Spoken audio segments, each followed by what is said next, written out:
Hola, bienvenidos a Relatos de la Fosa. Hoy traemos... Visita al Averno. Esta es una historia basada en hechos de la vida real. Ponte tus audífonos y apaga la luz. Ya huele a azufre. Lo paranormal toca tu puerta. A inicios del siglo XX, la tradición oral aún era una herramienta fundamental. Mi abuela, una persona nacida por allá, corrida la segunda década del siglo XX, se crió con estas costumbres y desde muy pequeña tenía una propensión muy fuerte a los sucesos paranormales, así que tenía muchas historias, relatos que le ocurrían a título propio o en su entorno y sociedad circundante. Es por eso por lo que, en algunas oportunidades, traeremos a colación varias de sus narraciones paranormales. En esta oportunidad hablaremos de la historia de Milton. Él era un chico campesino, santandereano del municipio de Sucre, que era compañero de clase de mi abuela cuando cursaban la primaria en una escuela rural del sector. En esa época no había carros por el sector. De hecho, era muy difícil ver uno. Y prácticamente hasta los 13 o 14 años los conocí. Así que para transportarnos nos íbamos a pie entre las trochas y los caminos de herradura, o nos íbamos en bestias, ya sea en burros o en caballos. Esa no era una época fácil. El agua la debíamos traer a 3 o 4 kilómetros de la casa. Allá en su juventud conoce a Milton. Según me contaba, era un niño muy rebelde y en verdad con cosas que en la época a ningún niño ni se le pasaba por la mente.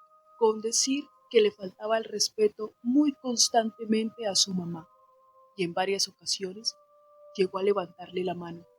Esto en realidad nunca se vio ni por el sector ni por la época. Eso para todos nosotros era un sacrilegio. Aunque hoy por hoy es muy reprochable este tipo de actos, en los momentos en que este relato acaece, este tipo de acciones eran imperdonables. Los padres eran tratados con sumo respeto y cualquier cosa que ellos dijeran a sus hijos era ley. Milton era muy voluntarioso.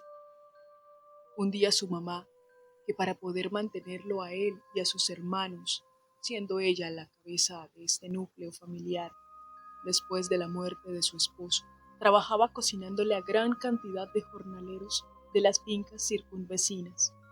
Le pidió el favor a Milton que le trajera agua. Mamá, ¿pero qué es lo que tanto hace usted que no puede ir? Yo no quiero ir a la cisterna, eso queda muy lejos y tengo mucha pereza. Precisamente yo pasaba por ahí y cuando lo escuché contestar de esa forma, me dio mucha pena con su mamá. Así que decidí detenerme y tratar de convencerlo para que hiciera caso. Mientras que mi abuela intentaba convencerlo hablando con él, la señora insistentemente le hablaba para que fuera pronto, ya que necesitaba el agua para poner el almuerzo. Mi abuela decidió decirle que, para que no le diera tanta pereza ir, ella lo acompañaría parte del camino y que luego se desviaría para llegar al lugar donde se dirigía en un inicio. Milton, a regañadientes, decidió hacer caso, por supuesto, maldiciendo y renegando de su vida. ¿Cómo va a ser posible que mi mamá no sea capaz de hacer lo que tiene que hacer? Maldita sea la hora que nací en esta familia. Más valía que venga el diablo y cargara con Milton. Mi abuela Elena, que cariñosamente llamábamos Mamá Elena, intentó persuadirlo de varias formas para que se retractara de lo que estaba diciendo, y en realidad nunca lo logró, y con más fuerza repetía. Cállese, usted no sabe lo que pasa en mi familia. Más valiera que venga el diablo y cargue con Milton. Los esfuerzos de Mamá Elena fueron infructuosos y decidió seguir su camino al lugar donde se dirigía originalmente. Por allá, entrada la noche, la madre de Milton pasó por la casa de Mamá Elena, averiguando qué había pasado con Milton, ya que a tan avanzadas horas nunca regresó a llevar el agua de vuelta para el almuerzo de las personas que esperaban las viandas a mediodía. No, Elenita, nunca regresó y me tocó ir por el agua y apresurarme a hacer lo que tenía que hacer. En un inicio pensé que se había desaparecido por lo marruncho que es y seguía molesto por lo que le había mandado, pero creo que algo malo le pasó porque por más bravo y marruncho que esté, a esta hora ya hubiera estado en la casa. Estoy muy preocupada por él. Y tenía por qué, porque no apareció ese día, ni al otro tampoco. Y Mamá Elena, que en un inicio pensó que era otra de las pataletas de este particular personaje, visto que no había noticias, también tuvo una naciente preocupación, pensando que la desaparición de Milton había sido muy rara. Más o menos 8 días después del suceso y sin noticia alguna sobre nuestro particular niño, una suerte de olor apestoso, tan fétido que poco a poco fue inundando las fosas nasales de los habitantes de esa vereda. Era tan apestoso que no se iba con nada y a medida que pasaba el tiempo, este almizcle se iba intensificando cada vez más.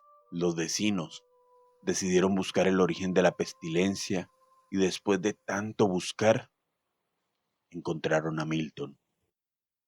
Para sorpresa de todos, era el que despedía ese hedor por cada uno de los poros del cuerpo. Ustedes no se imaginan cuán fuerte era ese olor. Era tan fuerte que aún 70 años después recuerdo lo asfixiante y desesperante que era. Nunca he sentido una pestilencia tan fuerte. Milton, según lo que contó Mamá Elena, fue sometido a baños especiales con todo tipo de hierbas y perfumes, pero todo intento por desaparecer ese hedor fue infructuoso.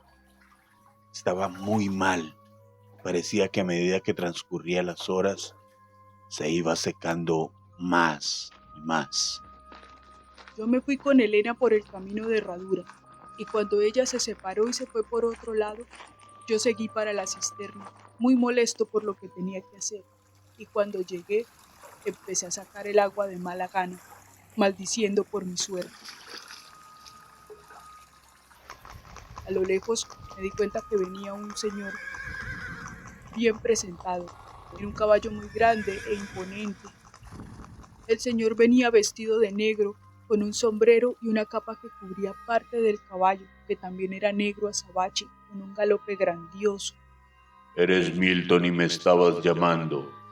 Veo que en realidad no tienes por qué estar haciendo esto. Anda, recoge tus cosas y vamos. Yo te voy a dar la vida que en realidad te mereces. Sube a mi caballo y verás qué es la buena vida. Me subí a la bestia y empezamos a galopar y a hablar, cuando de sopetón frenó y me dijo que me pusiera una bolsa de tela negra en la cabeza para seguir avanzando. Aunque me pareció raro el hecho de que me haya hecho esa petición, lo hice sin replicar. Pero más me tardé en ponérmela que en ordenarme que debía quitármela.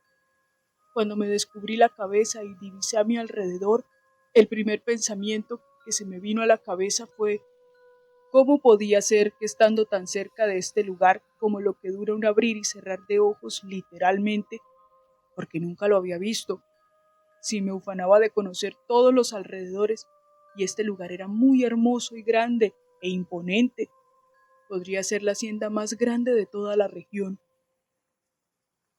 Este señor misterioso fue al encuentro de algo que no se sabía bien qué parecía, mucho más grande que el otro personaje, pero con una capa con capucha que no dejaba ver su rostro.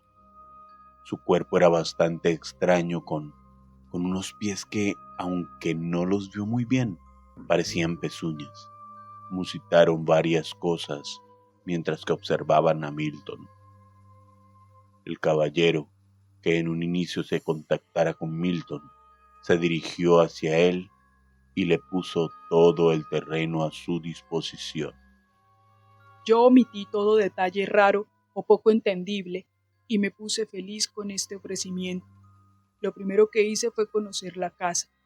Era grande, no lo puedo negar, bonita, pero había algo en el ambiente que era muy extraño, como triste, como gris. De tanto caminar viendo salones y salones, me dio mucha hambre y pregunté por comida, y muy amablemente me la dieron. Era carne, unos pedazos generosos de carne, pero con muy poca candela de por medio, prácticamente cruda. No podía comer eso. Tenía un olor a podrido muy fuerte y pedí que me cambiaran la comida, pero como por arte de magia, apareció el señor gigante de la capucha y me obligó a comer, alegando que era lo único que iba a recibir en mi estancia en ese lugar. Y no sé cómo explicarlo.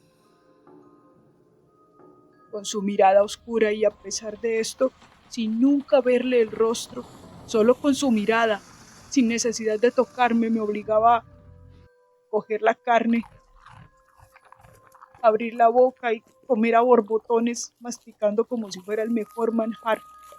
Yo no quería, pero algo me obligaba a hacerlo. Esto, según lo que cuenta Milton, ocurrió varios días. Para sus cuentas eran como 3 o 4, y por más que se negaba a hacerlo, no podía.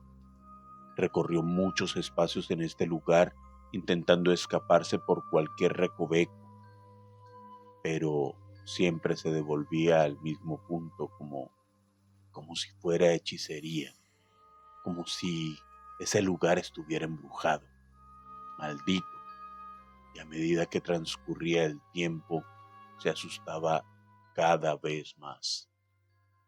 Dios mío, ¿dónde estoy? ¿Qué es lo que pasa, Virgen Santísima?